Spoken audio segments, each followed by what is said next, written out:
पूर्णमदः पूर्णमिदं पूर्णात् पूर्णमुदच्यते पूर्णस्य पूर्णमादाय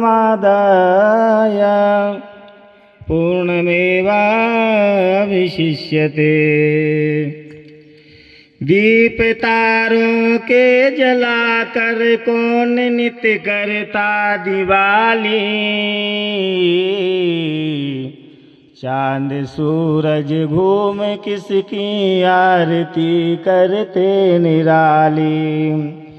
पवन पंखा झल रहा है गीत कोयल गा रही है। कौन है किसमें निरंतर जग विभूति समा रही है। कौन है किसमें निरंतर जग विभूति समा रही है। बोलिए भारत माता की, भारत माता की। श्री राम जन्मभूमि की, श्री कृष्ण जन्मभूमि की, श्री काशी विश्वनाथ भगवान की। हर हर महादेव। मंच पर विराजमान श्री राकेश उदेनिया जी, श्री आदित्य मोहन जी, साकेत धाम दिलेरी से पधारे हुए पूज्य श्री महंत श्री प्रहलाद दास जी और आज की सभा की अध्यक्षता कर रहे हुए श्री बड़ेलाल तिहैया जी, अर्चनीय वंदनीय समादरणीय माता एवं बहनें एवं छात्राएं और मेरे प्यारे भाई, बहुत ही गौरव और सौभाग्य की बात है कि इस पवित्र परिसर में उपस्थित होकर के आज हम लोग विशाल हिंदू सम्मेलन करने जा रहे हैं। और हिंदू सम्मेलन की आवश्यकता क्या है? बड़ी बड़ी सरकारी संस्थाएं, बड़े बड़े संगठन विभाजित हो गए, टूट गए। कारण क्या है कि आज हम लोग संघ शताब्दी वर्ष मनाने जा रहे हैं। दीर्घकालीन समय के होने के उपरांत भी हम उत्तरोत्तर प्रगति की ओर ही चल रहे हैं। जो हमारा लक्ष्य था, जो सामाजिक जीवन का लक्ष्य था, जो राष्ट्र जीवन का लक्ष्य था, हम उसकी दिशा की ओर बढ़ रहे हैं, अग्रसर हो रहे हैं। साहित्य में कहा गया है, क्षणम क्षणम नवता मुपेति तदेव रमणीताया। जिसकी सुंदर उत्तरोत्तर बढ़ती जाए, जिसका उत्कर्ष उत्तरोत्तर बढ़ता जाए, निरंतर बढ़ता जाए, अहर्निश बढ़ता जाए, उसी का नाम संगठन होता है, उसी का नाम शाखा होता है, उसी का नाम प्रशाखा होता है। 1925 में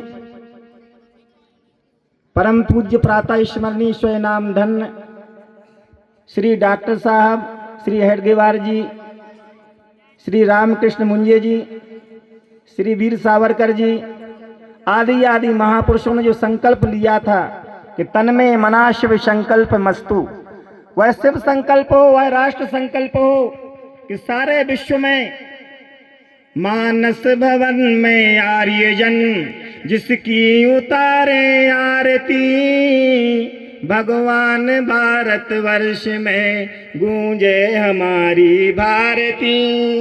वह माँ भारती की उपासना पूरे विश्व में हो, ऐसा जो संकल्प लिया गया। कोई एक व्यक्ति के लिए समर्पित नहीं, कोई नेताओं को समर्पित नहीं, कोई सरकार के लिए समर्पित नहीं, पूरे समाज के लिए जो समर्पित है, पूरे विश्व के लिए जो समर्पित है, उस संस्था का नाम है राष्ट्रीय स्वयंसेवक संघ। कोई एक व्यक्ति के लिए समर्पित नहीं है, वो समष्टि के लिए समर्पित है। इदम न मम इदम राष्ट्राय की साकार कल्पना के लिए, मूर्त रूप देने के लिए समर्पित है। एक से एक महापुरुष लोगों ने संस्थाएं स्थापित की। बीएसएस संगठन का निर्माण हुआ। प्रातः स्मरणीय श्री महात्मा गांधी जी के गुरुदेव थे, राजनीतिक गुरु। उनकी संस्था भारत समाज सेवक संघ का संस्थान खत्म हो गया। स्वराज्य दल की स्थापना हुई मोतीलाल नेहरू जी के द्वारा, वह भी क्षीण हो गया, खत्म हो गया। पता ही नहीं चला कौन ने स्थापना की थी, कौन थे, क्या नहीं थे। इसका कारण था कि राष्ट्रीय स्वयंसेवक संघ ने कोई जाति भेद नहीं माना, कोई पंथ भेद नहीं माना। उन्होंने एक ही मिशन रखा, एक ही उद्देश्य रखा कि हमारे सारे लोगों की शक्ति वो देश को समर्पित होना चाहिए। परम पूज्य प्रातः स्मरणीय स्वयं नाम धन्य श्री माधवराव सदाशिव गोलवलकर जी उपाध्याय श्री गुरुदेव का उद्घोष वाक्य था। उन्होंने श्री आचार्य नरेंद्र देव जी के जीवन का उल्लेख करते हुए कहा कि 1906 में अयम उद्घोष कस्य तिलक महोदयस्य स्वराज्य मम जन्म सिद्ध अधिकार अस्ति। स्वराज्य मेरा जन्म सिद्ध अधिकार है, इसे मैं लेकर के रहूंगा। ऐसी उद्घोषणा करने वाले श्री तिलक जी का आगमन साकेत नगरी श्री अयोध्या जी में हुआ था। उस समय युवा थे आचार्य नरेंद्र देव जी। उनके स्वागत के लिए एक रथ बनाया, बालकों ने, कॉलेज में पढ़ने वाले युवाओं ने, और उसमें तिलक महाराज के लिए विराजमान करा करके घोड़ों को हटा करके स्वयं वो खींचना चाहते थे रथ के लिए।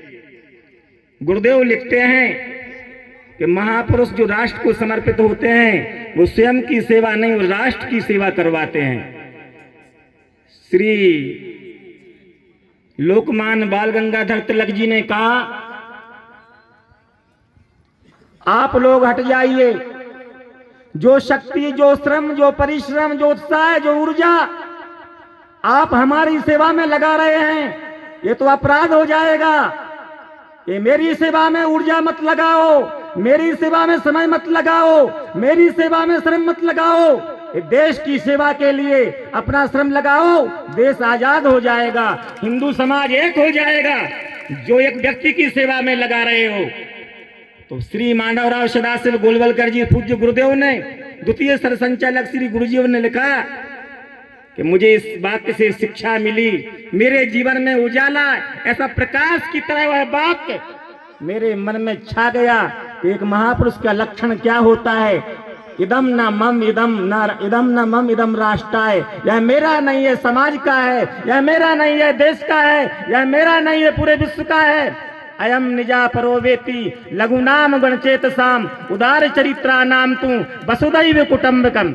ऐसी भावना रखने वाले परम पूज्य प्रातः स्मरणीय स्वयं धन्य श्री माधवराव सदाशिव गोलवलकर जी थे।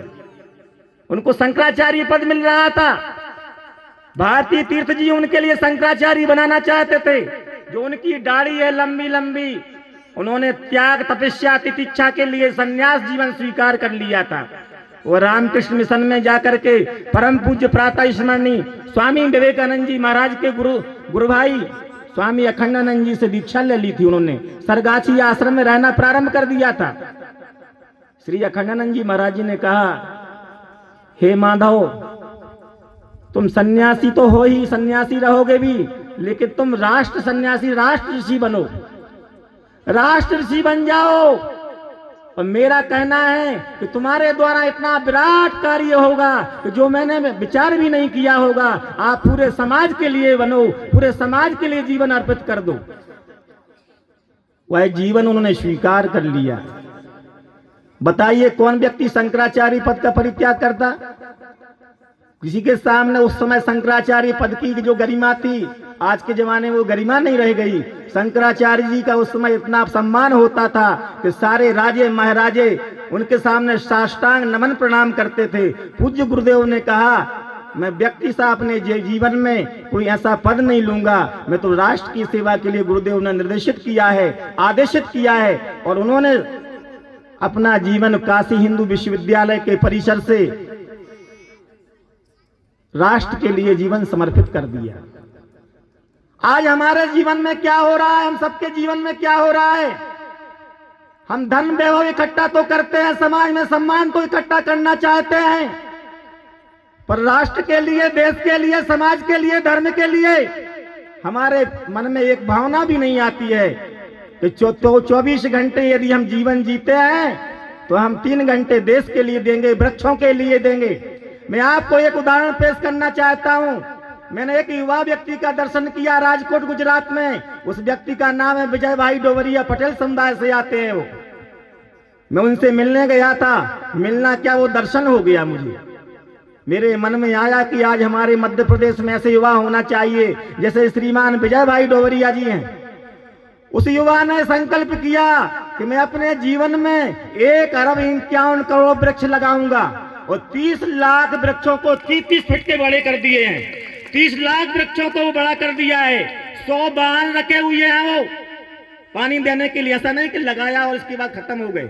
30 फीट के पेड़ आप राजकोट में, भावनगर में, जामनगर में, सुरेंद्रनगर में, भुज में, कच्छ में, रापर में, बचाव में, अंजार में, टंकारा में और गांधी धाम तक सद्भावना सेवा ट्रस्ट का काम देख सकते हैं। उस युवा ने संकल्प किया कि मैं 1,51 करोड़ वृक्ष लगाऊंगा। हम लोग तो एक नहीं लगा पा रहे हैं, जो सरकार लगाती है उसमें ही पानी नहीं दे पा रहे हैं। उस बंदे ने एक और संकल्प किया और संकल्प था कि हम रोड पर चलते हुए नंदियों के लिए, गायों के लिए इकट्ठा करके सेवा करेंगे। 12,000 गायों के लिए वो रखा हुआ है। कितना? 12,000 गायों के लिए। मैं देख करके आया हूं पिछले साल। बाद में मुझसे सहायता मांग रहे थे। मैंने कहा मैं तो गरीब महात्मा हूं, पैसा तो है नहीं। क्या नहीं, सरकार से मेरा सहयोग करवाइए, मेरे साथ चलिए। मेरे मुख से निकला, विजय भाई आज से 6-7 महीने के बाद आप मुझे भूल जाओगे और आपका इतना विस्तार होने वाला है। उस युवा ने मेरे सामने संकल्प लिया कि अभी मैं 5,000 दीनहीन बुड्ढों की सेवा कर रहा हूं। मैं 5,000 लोगों के लिए मकान बनाना चाहता हूं। और उस लड़के ने, उस बालक ने, उस युवा ने, वो सन्यासी नहीं है लेकिन महान सन्यासी के बराबर वो शिक्षा दे रहा है हमारे लिए। 1400 कमरों की योजना रखी, 1400 कमरे बन रहे हैं। 5,000 करोड़ रुपया का संकल्प लिया। 5,000 करोड़ का काम सद्भावना सेवा ट्रस्ट कर रहा है गुजरात में। वो कहते हैं कि कहीं के मध्य प्रदेश के हों, उत्तर प्रदेश के, बिहार के हों, किसी के लिए अपने माँ बाप नहीं संभल रहे हैं, वृद्धजन नहीं संभल रहे हैं, हमारे यहाँ दे दो, मैं माँ बाप की तरह उनकी सेवा करूंगा। पेड़ों की हमसे मांग करिए, मैं आपके लिए पेड़ भेज दूंगा, मेरे पास आइए मांगने के लिए। 5,000 करोड़ का कार्य कर दिया है। मैं सोच नहीं, आप इंटरनेट पर सर्च कर लीजिए उस संस्था के लिए, वो मिलेगा सद्भावना सेवा ट्रस्ट। 7 दिन के अंदर में 60 करोड़ रुपया चंदा भी इकट्ठा हो जाता है। ये क्या है? एक व्यक्ति का संकल्प है। वो पूज्य गुरुदेव की जीवनी पढ़ करके प्रभावित हुआ, श्री माधवराव सदाशिव गोलवल जी का। उन्होंने जब गुरुजी समग्र पढ़ा तो उसके मन में एक भावना जागृत हुई, महापुरुषों का जीवन पढ़ना चाहिए। महापुरुषों से क्या मिलता है? कहा महापुरुषों से मिलता है कि पर्यावरण की सेवा, कुटुंब की सेवा, राष्ट्र की सेवा और हमारे लिए व्यक्ति का निर्माण कैसे करना है, उसकी सेवा करने का एक भाव जागृत होता है। दीपक से दीपक जला करता है। एक व्यक्ति जागृत हो गया तो दूसरा व्यक्ति जागृत अपने आप हो जाएगा। स्वामी विवेकानंद जी का कहना था कि मुझे 100 नचिकेता दे दो, मैं पूरे विश्व को चेंज कर दूंगा, बदल दूंगा। पूरे कार्यकाल में 1-2 नचिकेता ही मिल पाए। I want 100 Nachiketa, I change the world. Swami Vivekananda ji का उद्घोष वाक्य था। वह कौन मिला? एक अमेरिका से एक बहन जी मिली। वह अमेरिकन लेडी एक, पाकर हिंदू धर्म विवेक, हिंदू धन्य तुम्हारा धर्म, धन्य वासना वर्जित कर्म, धन्य तुम्हारी श्रद्धा भक्ति। और एक बात मैं और कहना चाहता हूं, वो धन्य धर्म कब होता है? जब हम स्वीकार करते हैं। 1856 में एक महापुरुष का जन्म हुआ। उस महापुरुष का नाम था नारायण गुरु। श्री नारायण गुरु केरला में जन्म होता है। हम लोगों ने ऐसे महापुरुष की उपेक्षा की। वो नीची जाति में उनका जन्म होता है, जिसको हम नीची जाति कहते हैं। हम लोग बोलते तो हैं लेकिन अपनाते नहीं हैं। आज हम क्या देख रहे हैं? मैं एर्नाकुलम से लेकर के अभी मैंने 139 जिलों की यात्रा की गोदावरी परिक्रमा के माध्यम से। पूरे में अम्बेडकरवाद का विकास हो गया। क्या हो गया? रामकृष्ण की मूर्तियों को घर से फेंका जा रहा है, गीता रामायण के लिए फेंका जा रहा है कई जगह पर, निरंकारी के नाम पर, राधा स्वामी के नाम पर, रामपाल के नाम पर। हमारा समाज हम कहां जा रहा है? कहां जा रहा है? यदि हमने अम्बेडकर के लिए यदि मंदिर खोल दिया होता, राजा राम जी का, काले राम भगवान का मंदिर, तो ये दशा होती। आज 139 जिलों में जिस रोड पर जाओगे, जिस सड़क पर जाओगे, जिस मकान के सामने गुजरोगे, गुजरात से लेकर के पूरे दक्षिण भारत में एक ही फोटो, एक ही मूर्ति दिखाई पड़ती है, वो है अम्बेडकर की मूर्ति। ये क्या है इसका कारण? इसका कारण है कि हमारे अंदर में जो विवेकहीनता की सीमा है। हम कहते हैं कि दरवाजा नहीं खोलेंगे, मकान भली टूट जाए।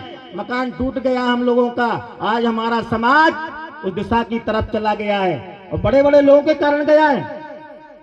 हम लोगों के अंदर में कितनी खुरापात और कितनी कुरीतियां थी, उसका आप अंदाज लगा सकते हैं?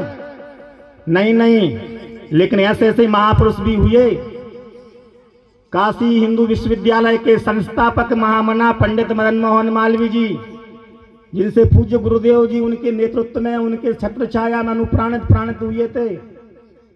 श्री महामना पंडित मदन मोहन मालवीय जी ऐसे महापुरुष थे कि ब्राह्मण परिवार में जन्म लेने के बाद भी स्वामी करपात्र जी से शास्त्रार्थ कर लिया। स्वामी करपात्र जी ने कहा कि नीची जाति के शूद्र वर्ग के लोगों के लिए ओमकार का उच्चारण नहीं करना चाहिए। महामना पंडित मदन मोहन मालवीय जी ऐसे व्यक्ति थे, ऐसे महापुरुष थे, जिन्होंने कहा स्वामी करपात्री जी, आप धर्म के लिए विभाजित कर दोगे, पूरा का पूरा समाज जिसको आप शूद्र मानते, उनकी संख्या 70% है, सब धर्मांतरित होकर के दूसरे धर्म में चले जाएंगे। उन्होंने कहा कि आपके लिए शास्त्रार्थ करना होगा। 13 दिन स्वामी करपात्री जी के साथ साथ शास्त्रार्थ हुआ। उसके बाद में निर्णय हो गया कि धर्म किस प्रकार से विभाजित किया जा रहा है, बड़े लोग कैसे विभाजित कर रहे हैं। और महामना जी का उदाहरण आता है, जब रक्षा मंत्री रहते हुए श्रीमान जगजीवन राम से पूछा गया कि अंबेडकर साहब तो बौद्ध धर्म में चले गए, आप क्यों नहीं गए? तो जगजीवन राम जी ने कहा कि मैं कैसे जा सकता था, हमारे लिए तो एक महापुरुष का प्यार मिला था। उन्होंने लिखा है अपनी डायरी में, आत्मकथा में, कि जब मुझसे अशोक मेहता जी ने पूछा कि आप क्यों धर्मांतरित नहीं हुए, तो उन्होंने कहा कि मैं काशी हिंदू विश्वविद्यालय में पढ़ रहा था, उस समय मेरी अचानक तबीयत खराब हो जाती है, मेरा स्वास्थ्य खराब हो जाता है। महामना पंडित मदन मोहन मालवीय जी को मालूम चलता है, वो तेल लेकर के आते हैं, मेरे पैरों पर मालिश करते हैं, सिर पर मालिश करते हैं, मेरी थाली को धोते हैं और थाली में भोजन ला करके देते हैं, और मुझे बेटे से भी ज्यादा प्यार दिया। जब मुझसे कहा गया कि धर्मांतरित हो जाओ, अम्बेडकर साहब ने भी कहा, मैंने कहा कि मैं अपने धर्म का परित्याग नहीं कर सकता हूँ। स्वधर्मे निधनम श्रेया परधर्मो भयावह, ऐसे महापुरुष हमारे लिए शिक्षा देते हैं कि सिर दे डाला दिया ना सार। गुरु गोविंद सिंह जी ने धर्म के खातिर अपना सिर दे दिया। गुरु तेग बहादुर हाँ बे ही थे जिनसे जन्मे गुरु गोविंद, तेग बहादुर हाँ बे ही थे जिनसे जन्मे गुरु गोविंद, तेग बहादुर हाँ बे ही थे पंचामृत सर के अरविंद, तेग बहादुर हाँ बे ही थे सिर दे डाला दिया ना सार। आज कोई व्यक्ति मकान के लिए, भैंस के लिए, पैसा के लिए धर्मांतरित होकर के ईसाई बनने को तैयार हो जाते हैं। लेकिन श्री गुरु गोविंद सिंह जी ने कहा कि यदि मैं मुसलमान बन जाऊंगा तो पूरा समाज मुसलमान हो जाएगा, मुझे तो धर्मांतरण करा करके देखो। उनका सिर उतार दिया जाता है, लेकिन वह अपने धर्म का परित्याग नहीं करते हैं। उनके अंदर से भगवान श्री कृष्ण जी के गीता जी का उद्घोष वाक्य निकलता है, सुधर्मे निधनम श्रेया परधर्मो भयावह, मैं जान दे दूंगा पर धर्म का परित्याग नहीं करूंगा। यह उत्कर्ष की भावना दृश्या सहजानंदो रामानंदस्तता महान वितरंतु सदैवेति देवी सद्गुण संपदाम। मैं अभी कह रहा था कि नारायण गुरु का जन्म केरला में हुआ था। गुरु जी उनसे मिलने गए, महात्मा गांधी जी मिलने गए, हेडगेवार साहब उनसे मिलने गए। उन्होंने कहा मैं धर्मांतरित नहीं होऊंगा, मैं अपने ही जगह पर रह करके जो तथाकथित अछूत जाति कहलाती हैं उनमें उन्होंने सहभोज कराया, सबसे गले लगा करके मिलते थे कि मेरा भाई। देखो हम लोगों का दुर्भाग्य क्या है, कोई ईसाई होकर के आ जाता है, कोई मुसलमान होकर के आ जाता है हमारा भाई, तो हम उसके लिए बैठने को जगह दे देते हैं। लेकिन कोई अपना स्वयं का व्यक्ति आता है तो हम कहते हैं दूर भगो, जबकि वह रामकृष्ण का भक्त है और गीता रामायण को मानने वाला है। जब हम अलग फेंक देंगे तो क्या वो खाक धर्म को मानेगा? वो तो धर्मांतरित होकर के दूसरे धर्म में चला जाएगा। और ऐसा हुआ है, आप गुजरात में देख लीजिए, पंजाब देख लीजिए। मैं अभी पंजाब में था, लुधियाना, नाभा से लेके पटियाला, पूरा गुरुदासपुर। लोगों ने मांग की कि महाराज जी आप 2000 गांव में आइए, यहाँ पर 600 करोड़ रुपया ईसाई मिशनरियों का आ रहा है धर्मांतरण होने के लिए। तो हमारे संगठन का, हमारे राष्ट्रीय स्वयंसेवक संघ का एक ही उद्देश्य है कि बनना जाए स्वामी जी मान, सबके सेवक बनवादन, घर घर घूमे करें प्रचार, समझावें सबके अधिकार। प्रचारक के जीवन में यह नहीं होता है कि मैं रहूं, उसके मन में तो यही भावना रहती है कि हम 2 दिन 4 रहे न रहे माँ, तेरा वैभव अमर रहे माँ। भगवान भारती माता का, भारत माता का यश रहना चाहिए, देश रहना चाहिए। व्यक्ति आते हैं जाते रहेंगे, पार्टियां आती हैं जाती रहेंगी, सत्ता आती है जाती आती रहेगी, लेकिन हमारा समाज, इतना विशाल समाज जो हिंदू समाज है, वह जीवित रहना चाहिए। हिंसा दूहिते यश्चा सदाचरण तत्परा, जो हिंसा से दूर रहता है, मानवता को प्रेम करता है। यदि हिंदू धर्म रहेगा तो ही संसार में मानव जाति रहेगी, नहीं तो क्या होगा? तुमने तो केवल सीखा है विध्वंसक हथियार बनाना, और हमने तो केवल सीखा है पत्थर को भी भगवान बनाना। दुनिया में अस्तित्व की दौड़ है। बर्टन रसेल ने कॉमन सेंस नामक पुस्तक में लिखा कि दुनिया में 1 खरब रुपया डेली हथियारों में खर्च हो रहा है। वह हिंदू धर्म धन्य है जहां पर वृक्षों के लिए भी देवता मानते हैं, और आकाश को देवता मानते हैं, नर्मदा गंगा को देवता मानते हैं, और प्राणी में भगवान की भावना का भाव है।